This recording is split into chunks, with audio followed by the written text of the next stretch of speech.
फायदा। आप कई बार देखिए कहीं झगड़े होते रहते हैं आंखों के सामने, हम मजे ले लेते हैं, आदमी की हम सहायता नहीं कर पाते। हालांकि इसमें कुछ आड़े कानून भी आ जाता है। किसी का एक्सीडेंट हुआ, आदमी डर से भाग जाता है कि कहीं हम उठाने धरने में लग गए तो पुलिस हमसे ही पूछताछ करेगी। तो कुछ तो कानून व्यवस्था का भी दोष है, लेकिन अधिकांश हमारा दोष है कि हमारी इंसानियत खो गई है, हमारे भीतर की संवेदना खो गई है। सच तो यह है कि हमारे भीतर से करुणा ही विदा हो गई है। अपना कुछ हो जाए, अपने परिवार का कोई क्षति हो जाए, तब तो हम सजग रहते हैं, फिर तो हमें पीड़ा होती है। लेकिन पड़ोस में कुछ हो जाए, दुनियादारी में कहीं कुछ हो जाए, तो हमें कोई दुख नहीं होता। सदगुरु कहते हैं अपने भीतर की आंख को खोल लीजिए। भीतर की आंख खुलेगी सत्संग से, भीतर की आंख खुलेगी चिंतन से, आत्मचिंतन से, ध्यान से। अगर आप ध्यान अभ्यास करते हैं, आत्मचिंतन करते हैं, संतों का संग करते हैं, तो धीरे धीरे वो ज्ञान की आंख, विवेक की आंख खुलेगी। विवेक की आंख खुलने का अर्थ है कि चीज़ों को ज्यों का त्यों जानने लगना, चीज़ों को जैसे को तैसा जानना। मान लीजिए जड़ है तो जड़ को जड़ रूप में देखना, चेतन है चेतन रूप में देखना, सही को सही देखना, गलत को गलत देखना, खाद्य को खाद्य के रूप में देखना, अखाद्य को अखाद्य के रूप में देखना। जो नहीं खाना है तो एकदम नहीं खाना है, गलत नहीं बोलना है तो नहीं बोलना है। कितना भी अगर भूल हो भी गई तो आदमी जो सच में समझदार है वो संकल्प ले लेता है कि आज मुझसे भूल हो गई बोलने में, कुछ काम करने में, कल मैं व्रत रह लूँगा, भोजन नहीं करूँगा। एक संकल्प लेना चाहिए। अगर आप चाहते हैं जीवन से बुराइयों को विदा करना, तो ऐसे छोटे छोटे संकल्प लीजिए कि अगर कोई भूल हो जाए तो उसी समय संकल्प लीजिए कि एक दिन मैं व्रत रहूँगा, कुछ भी नहीं लूँगा कोई अन्न नहीं, थोड़ा जल भले ले लूँगा लेकिन कोई भोजन नहीं लूँगा, और दिन भर मैं इस प्रक्रिया में रहूँगा कि मुझसे कोई त्रुटि ना हो। और शाम तक अगर आपने बढ़िया जीवन बिता लिया तो फिर भोजन लीजिए। फिर किसी दिन त्रुटि हो जाए किसी और गलती के लिए, ऐसे ही कुछ संकल्प लीजिए कि मैं ऐसा कुछ काम नहीं करूँगा, भोजन नहीं करूँगा, व्रत रहूँगा और अच्छे काम करूँगा, माता पिता गुरु की सेवा करूँगा, या समाज में कोई सेवा करूँगा। कोई लाचार है, कोई दीन है, कोई दुखी है, कोई भूखा प्यासा है, मैं उसकी सेवा करूँगा। कुछ अच्छे काम करने का संकल्प लीजिए। यह सोचिए कि जीवन की यात्रा का पता नहीं है, इस शरीर की यात्रा का कोई पता नहीं है कि जन्म तो हुआ है, ये चल भी रही है यात्रा, पर कहाँ विराम हो जाए कोई पता नहीं है। पहुँचना है आत्मस्थिति तक, मुक्ति तक, स्वर्ग तक, लेकिन अगर उससे पहले शरीर धोखा दे दिया, शरीर ने साथ छोड़ दिया, तो सोचो क्या होगा।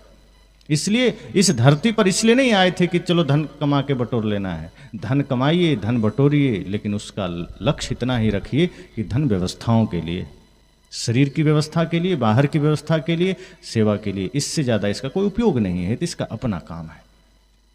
लेकिन जिसका जो काम है उसको वही काम में लगाना है। शरीर साधना के लिए, सेवा के लिए, धर्म के लिए है, तो शरीर को सेवा साधना में लगाना है।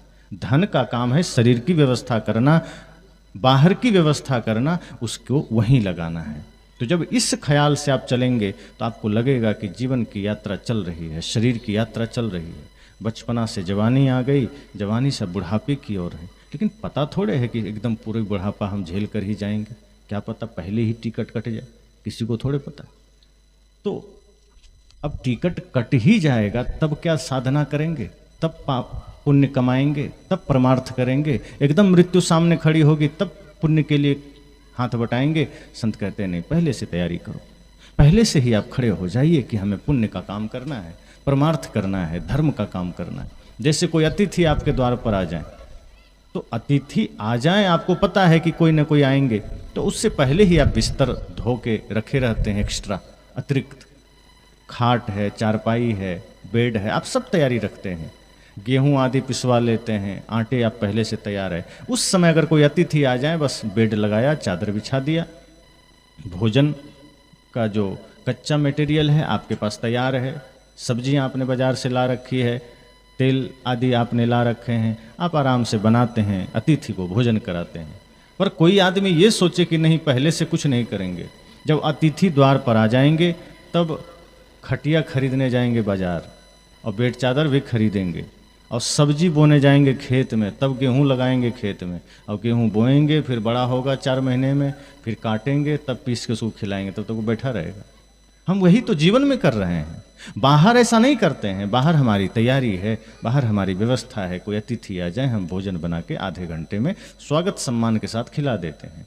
पर मृत्यु कब आ जाए जब पता ही नहीं है, तो हमने अपना काम क्यों नहीं किया? हम अपने जीवन को प्रेम से क्यों नहीं सजाए? हम अपने जीवन को सत्य से क्यों नहीं सजाए?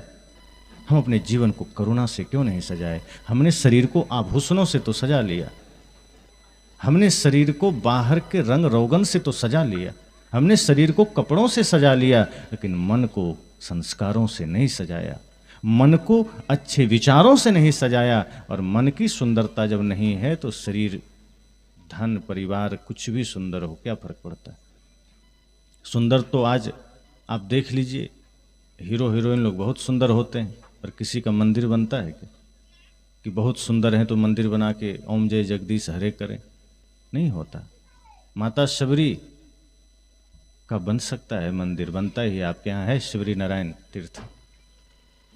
मंदिर उनके बनते हैं जिनके कर्म सुंदर होते हैं, पूजा उनकी होती है जिनका आचरण सुंदर होता है। इसलिए हम बाहर कितना भी सौंदर्य बढ़ा लेंगे, बाहर हम कितना भी खूबसूरती बढ़ा लेंगे, वो खूबसूरती क्षणिक है, वही तो हमको दिखता नहीं है। क्या शाश्वत है, क्या क्षणभंगुर है, हम देख नहीं पाते। यही विवेक की आंख की जरूरत है, यही हमारे भीतर की चेतना को जगाने की जरूरत है। बाहर की आंखों से हम संसार के उन चीजों को देख पाते हैं जो तत्काल हमें मालूम पड़ता है कि इसमें लाभ है। जैसे बाहर कहीं राशन बंट रहा हो, इन आंखों को और मन को लगता है कि वाह लाभ है, तुरंत चल देते हैं कि नहीं आज ही ले लेते हैं। पर सत्संग में ये आंख लाभ नहीं देख पाती, मन लाभ नहीं देख पाता।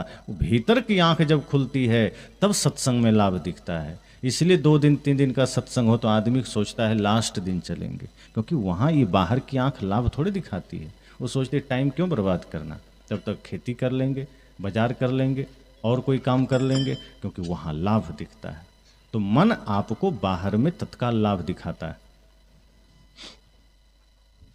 और जब बाहर हम देखते हैं और बाहर जो कुछ भी हमें दिखाई देता है वो सब क्षणिक होता है। लेकिन उस क्षणिक को देखने के लिए जब भीतर की आंख खुलती है तब पता चलता है ये क्षणिक है, वरना वही अच्छा लगता है।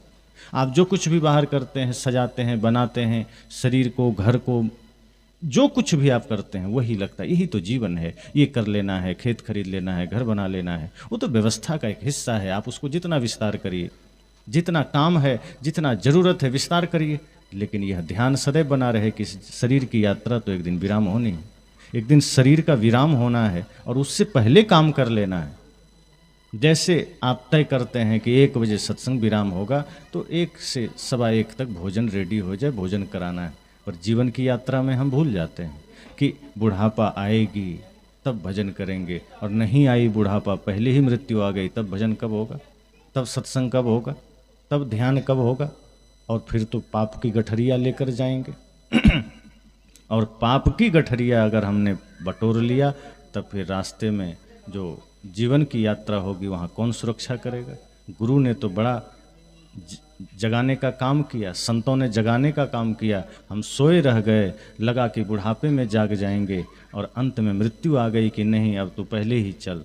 तो मृत्यु के आगे चलेगा किसी का नहीं चलेगा, राजा हो, रंक हो। फिर मृत्यु कहती है अब चलो, तो आदमी कहता है अरे हम तो भूले रह गए संसार में, थोड़ा सा तो समय दे दो, थोड़ा धर्म कर लें, थोड़ा पुण्य कर लें।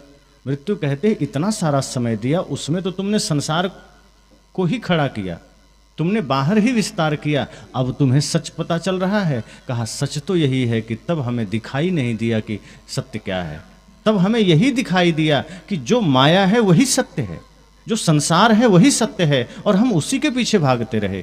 पर अब जब तुम साथ आ गए हो, अब पास आ गए हो, अब मुझे जगत की सत्यता दिख रही है, अब मुझे सब कुछ छूटता हुआ दिख रहा है। अब हमें लग रहा है कि सब एक एक करके छोड़ रहे हैं, और अंत में ये शरीर भी छोड़ देगा साथ।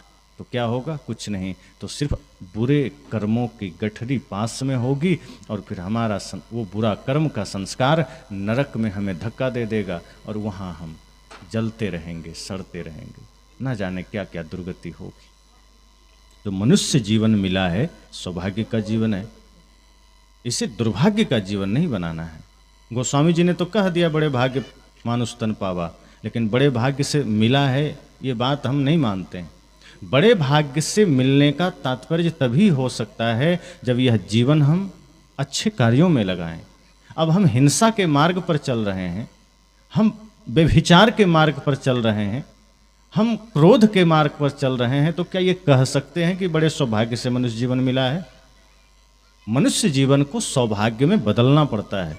मिला तो है सबको, लेकिन अगर कोई हिंसा के मार्ग पर जा रहा है, कोई नशा दुर्व्यसन के मार्ग पर जा रहा है, तो ये बात झूठ है कि बड़े भाग्य से मनुष्य तन मिला है, फिर तो दुर्भाग्य से मिला है। भाग्य से उन्हें मिलता है जो इस जीवन का सदुपयोग करते हैं, जो अपने जीवन को धर्म के मार्ग पर लेकर चलते हैं, जो न्याय प्रेम करुणा के मार्ग पर लेकर चलते हैं, उनके लिए कहा जा सकता है कि बड़े भाग्य मानुष तन पावा। और तब ऐसे जीवन के लिए देवता तरसते हैं कि काश ऐसा जीवन हमारा हो। जो सिद्ध रहनी संपन्न आचरण संपन्न संत गुरुजन होते हैं या सज्जन वृंद होते हैं, उनके जीवन में जो सत्य धर्म समाहित होता है, ज्ञान भक्ति समाहित होती है, ऐसे लोगों के जीवन को देख करके देवता तरसते होंगे कि ऐसा जीवन हमारा हो जाए। अब सोचिए, क्या जो भाई से झगड़ा कर रहा है उसको देखकर देवता तरसेंगे कि हमें भी ऐसा जीवन चाहिए? जो माता पिता को लात मार रहा है, क्या देवता ऊपर बैठे तरसेंगे कि ऐसा जीवन हमको भी चाहिए? तो गोस्वामी जी ने तो कह दिया, सुर दुर्लभ सदग्रंथ है गावा, कि देवताओं को भी दुर्लभ है ये मनुष्य जीवन। लेकिन ऐसा जीवन नहीं, वो मनुष्य जीवन जिसमें मनुष्यता हो, वो मनुष्य जीवन देवता लोग तरसते हैं, या दुर्लभ है जिस जीवन में सत्य है, प्रेम है, सेवा है, भक्ति है। अगर हमारे जीवन में हिंसा ही हिंसा है, पाप ही पाप है, तो देवता नहीं तरसेंगे, बल्कि राक्षस भी कहेंगे कि तुमसे बढ़िया हम ही हैं। वो तरसेंगे तो बिल्कुल नहीं, कहेंगे कम से कम हम इतना तो नहीं करते थे कि अपना पराया भूल जाते थे। आज आदमी जब व्यभिचार करने लगता है तो अपना पराया भूल जाता है, पाप करने लगता है तो अपना पराया भूल जाता है, अपने भाई को भी नहीं छोड़ता। पाप करने वाले अपने माँ बहन बेटियों को नहीं छोड़ता, अपने पड़ोसियों को नहीं छोड़ता, अपने मित्र को नहीं छोड़ता। तो देवता इसके लिए तरसेंगे। राक्षस भी दुहाई देते होंगे कि तुमसे बेहतर हम थे, अच्छा हुआ पहले निकल लिए, अब हमारा ही अपडेट वर्जन तुम लोग हो। राक्षस कहते होंगे कि हम तुमसे ठीक थे, लेकिन हमारा अपडेट हो करके तुम लोगों में और ज़्यादा पाप आ गया है, और ज़्यादा व्यभिचार आ गया है, और ज़्यादा हिंसा आ गई है, इसलिए तुम राक्षसों का राक्षस हो।